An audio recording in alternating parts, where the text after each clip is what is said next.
All right, I'm gonna switch it up a little bit today with a little more visual of my bathroom since it's kind of cute. It's green, it's got things, and also I just picked up this really pretty bouquet. It actually reminds me of the bouquet that I caught at a couple of the bouquets I caught at the last couple weddings I went to. So marriage is around the corner. I just got this at a farmer's market in Hollywood. I don't know the name of it, but I just stumbled on it. I was driving to go somewhere else. I saw it and I was like, okay, I think I want to stop. So I'm going to talk about boys starting out this week. It's Sunday, so we got to start off with a bang.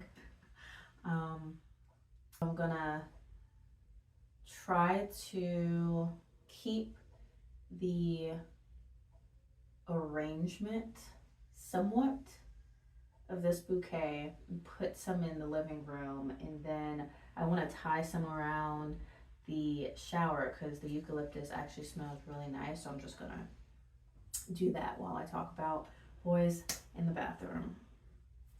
Welcome back to the girls' room.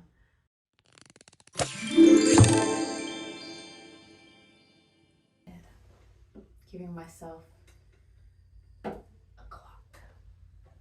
So today is Sunday and I am just coming back from church. So I go to church every Sunday. I love it. And today it's interesting because in my prayers and my self-growth journey, that doesn't just include dating. It includes everything, just like personal, professional, friendship, whatever. I just recently wanted to start focusing on praying about love and marriage and all of that because I feel like I'm starting to lean into that phase where I feel comfortable being introduced to a potential father to my children because that's really what I want. So I might go back and forth about, whether I want to date or whether I want to just date myself more. But I know that it's time, so I have to put myself out there, whatever that means. And it's very awkward. I am really learning as I go and I'm making mistakes, but they're not mistakes and I'm pivoting and my ego gets bruised every once in a while because I feel like I should just be able to walk out this door right here and there's just 75 men with bouquets of flowers. Now I know I would not like that and I would be like, okay, 911. But I have to just it's a lot of trial and error. So before I get into the message for today, me and my friends made a semi pact, not even a pact, but we're just all right, it's time. We're early 30s. I think we're now developing ourselves more and feel comfortable at the place that we're in. I mean, obviously, we're going to continue to grow and develop, but I at least feel comfortable being introduced to potential suitors. I don't lack so much trust in myself. Yes, I make mistakes and I get distracted, but I think we're both kind of on a very similar path and journey. So we're making the initiative and really trying to be intentional about being outside. We live really close by each other. We're essentially neighbors, and it's nice to be able to go into this husband hunting season with a friend. So that's what we're going to do. We're just going to maybe pick a day or two because really we just kind of want to hang out. And it's well, maybe one day out of the week we stay in, and then the next week we'll go out. But, low expectations, no expectations, managed expectations, and we'll see what happens. But yes, the topic of today is sex.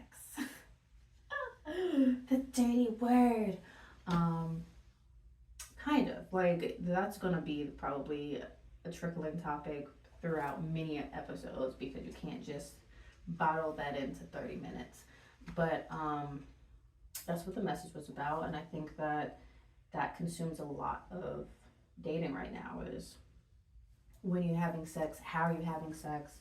When was the last time you had sex? It's just sex, sex, sex, sex, sex, sex. And I'm like, oh my God, I can't. And I feel so happy about the status that I'm in right now of just like, I have certain boundaries in place that are just cemented because I've been down certain roads before. And so I know where I stand and I know what I want and I know what I don't want. And I've already failed in the past. And of course, there will be many more trials and tribulations and tests that I think are warranted and I want to be tested. And I think that now, like, I feel like I would make myself proud, hopefully, because I don't know if I've been fully tested yet. Like, obviously, I, said no many a times, but it's not obvious. But I think that I trust myself to perform in a way that I would be proud of because it's not just about husband hunting, it's about creating the wife that I want to be. Like, I want to be in a position where if I met my husband tomorrow, I'm not like fumbling the ball because I'm not prepared and I'm not ready and I haven't done the work. So this is me doing the work, and sex is definitely a huge topic. It's not something that I grew up talking about at all, especially with family. It's like you just don't say it. You don't like nothing. You don't look at it. You don't hear it, which I think has its own problems because we have to address things head on. But we'll kind of get into it a little bit. And before we do, I'm gonna have my little high chew that I got for free. Oh, this feels like a Japanese commercial. High chew. But I went to this like activation in Hollywood, stumbled on that, and they were kind of giving this away, but the activation in itself was actually pretty dope. Oh.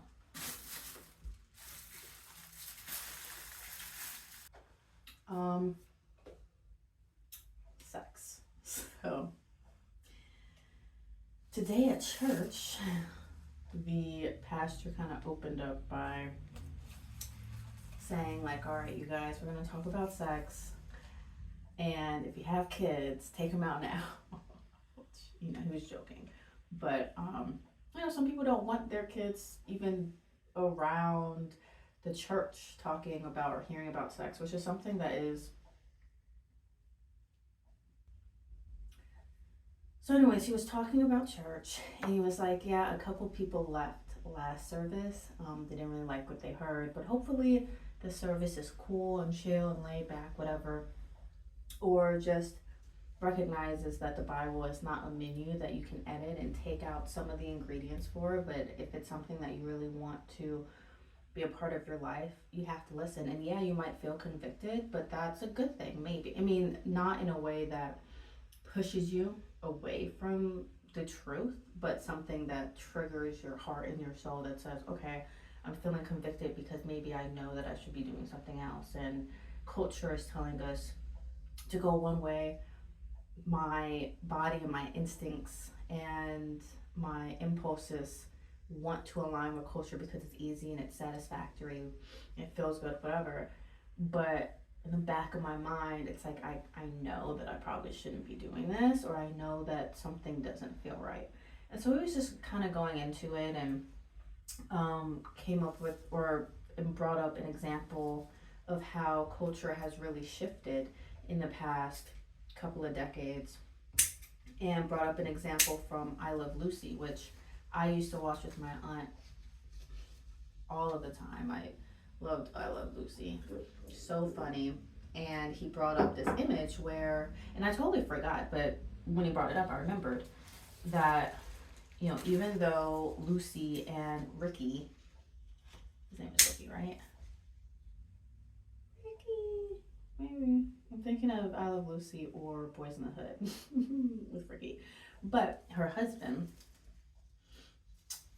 they did not on camera sleep in the same bed. Like, you would see them in bed, but they had their own separate beds, and they would, talk. And so he just put up a shot of how, in I guess the 70s, the motion picture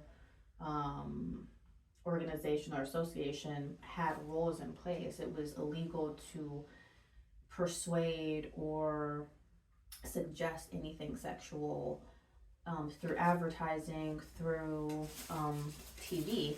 And now it is so different. And I think that with media, it definitely represents a lot of current culture, but it also has an opportunity to influence outside of what's current and try to progressively push the envelope and say, oh, okay, well, now it's not about, morality, which I think played a huge part in the past. It's about consent. And as long as you're of age, in whatever country or zone you're in, that might change, you know, 6 months or something like that. But it's really not about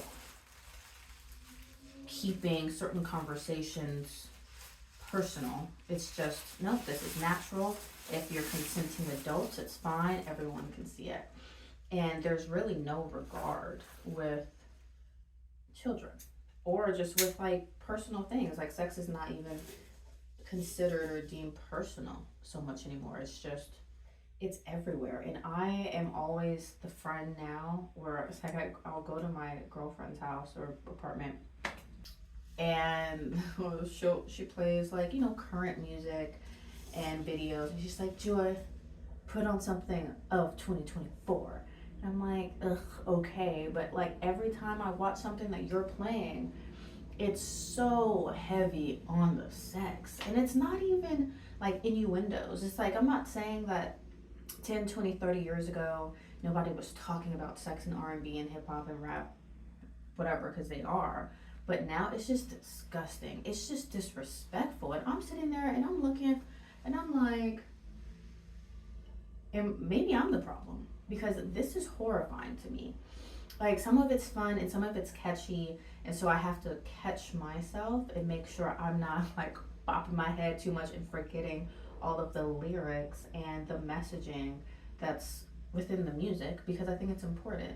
Everything that we consume trickles into our being, and I want to be very mindful as much as possible. Like even with brands that I support, as much as possible, where I really have, I think more of a say. Like I don't know who makes a toothpaste or certain waters. I'm not really diving into the CEOs and things of that nature. But if something were to come out, I'd be like, okay, well, I'm not going to drink from Dasani anymore, even though I don't like them anyways.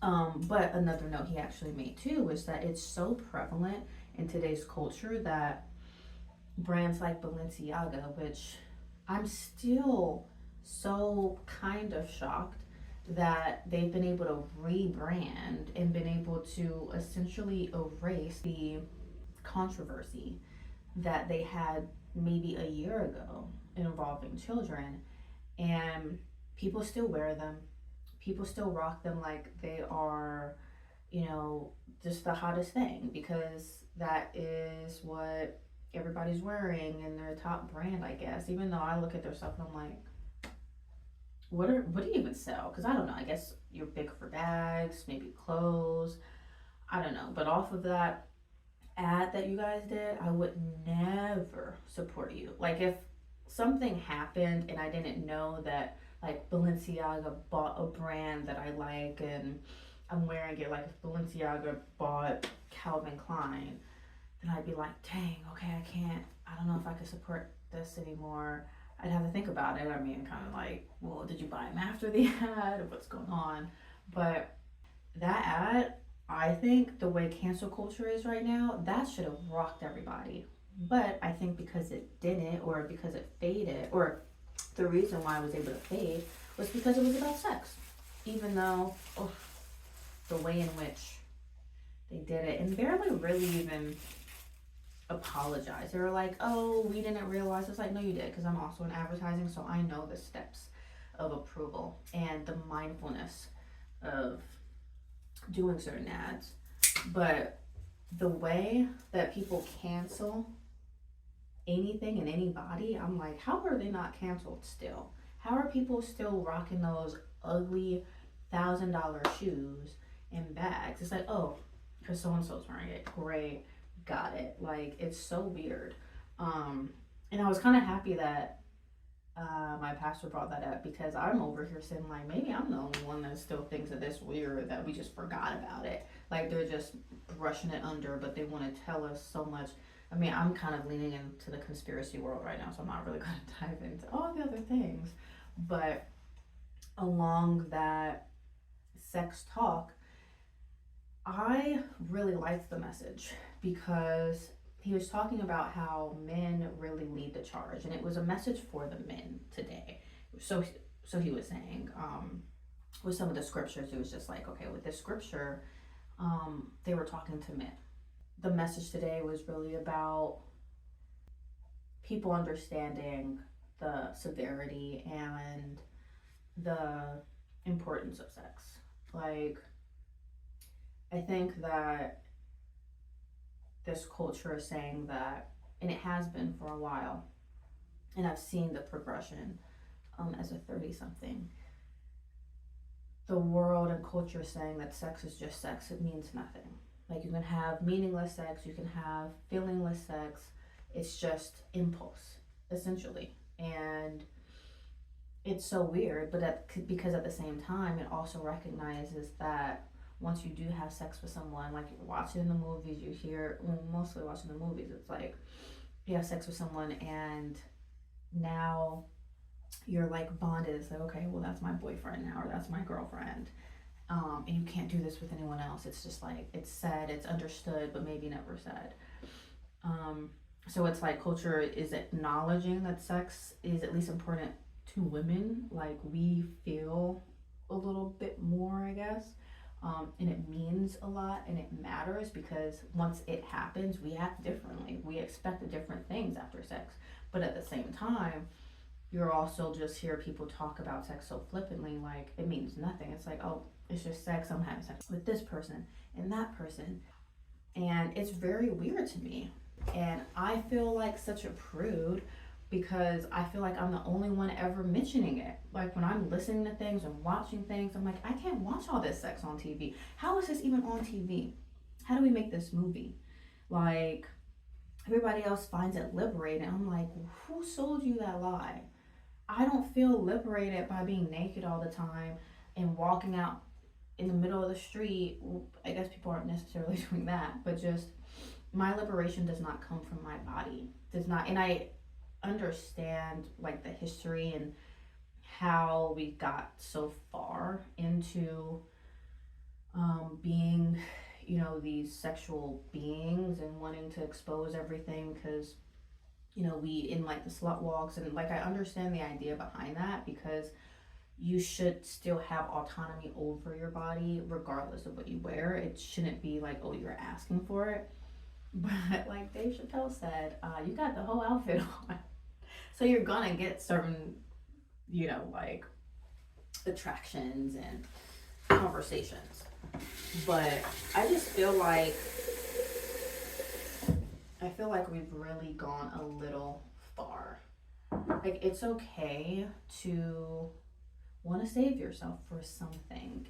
And I feel like I've compromised a little bit in what I'm saving myself for. Ultimately, it is for marriage, and I say that to people, and they think that I am like an alien. They're like, what are you talking about? It's just sex. And I'm like, no, it's not. Is that why you were crying last week, talking about, I can't believe he did it? I thought it was just sex. But let me not say anything, because now I'm the bad guy. And not to be judgmental, obviously, because we've all done things. Like, I don't want to be judged by friends, so I'm trying to be mindful. But at the same time, you said that it was just sex and it meant nothing. You just wanted to get one off.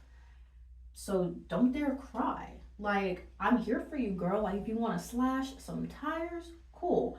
But no, you wrong. Like, you did this to yourself. Or just stop lying to yourself. Stop lying and saying it's just sex.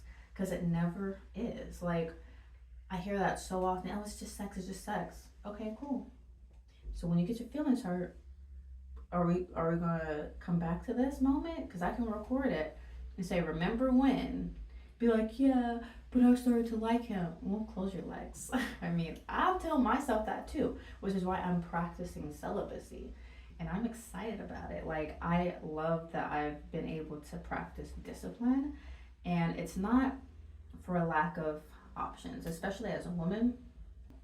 You could walk outside and you can have sex with anybody. Like, let's be honest. Like, you could take it as far as you want to go. But as soon as I even get that lustful, like, instinct, I'm good. The physical, and that's not anything sustainable for me. Like, I think it works for some people where they started with sex and they ended with marriage. Um, you know, I don't know what happened in between those moments, but it's something that I know I cannot personally do without extreme conviction at this point, because I know it's not right for me. Um, Again, not to say it's not right for other people. And it's interesting because while I was receiving the word at church, I was like, yes, um, tell him, Pastor, tell me. Like, I'm not exempt from these conversations at all.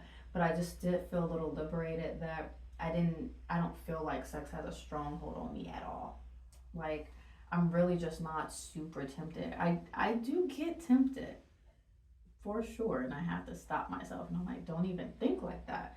Because the more I put certain things in my head, the more inclined I might actually do it, especially if I don't feel strong in discipline toward men, because they are tricky and they are distractions for me. Like, I am overly distracted by a pretty man. Like, you could tell me something. If you tell me the right things and you do the right things, I'm I'm gonna fold. But I haven't run into that person, and I don't even think that if I ran into that person now, I would fold. And if you're saying and doing the right things, then you're my husband, and you're gonna wait too. Like, men can wait, and I was always getting pushback for waiting.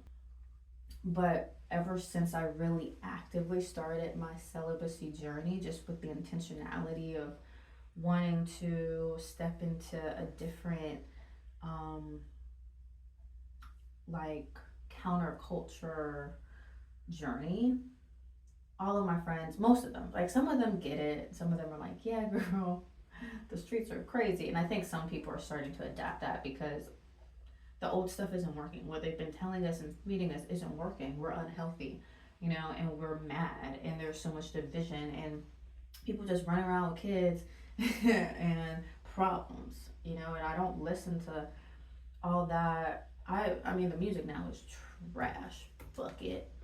Um, Movies too. But yeah, a lot of my friends, associates, they just be like, why?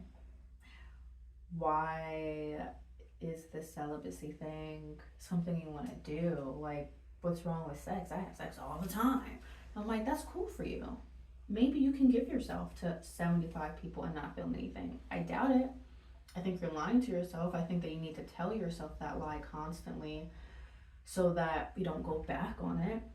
And I definitely think that a lot of people have sold themselves the lie for so long that they really don't think sex means anything. But I still don't really believe that, especially for women, because a lot of the time you have sex with someone, and not always, but there are ties there.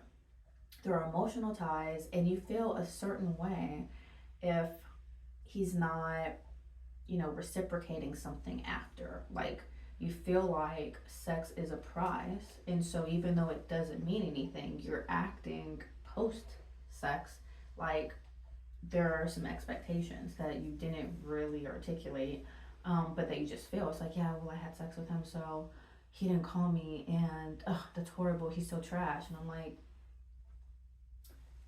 why is he trash? Y'all weren't together. You decided to have sex with this man. Don't be mad at him. Be mad at yourself. And then just own it and change. Do something different. And again, this is not an attack on anybody, because I've literally been there. I think I managed my expectations relatively well, because I'm like, if I walk into the fire, I'm not gonna get mad if I get burned. Like, there are moments of reflection. It's like, dang, I really got burned. And yeah, you don't want your friend to be like, ha ha.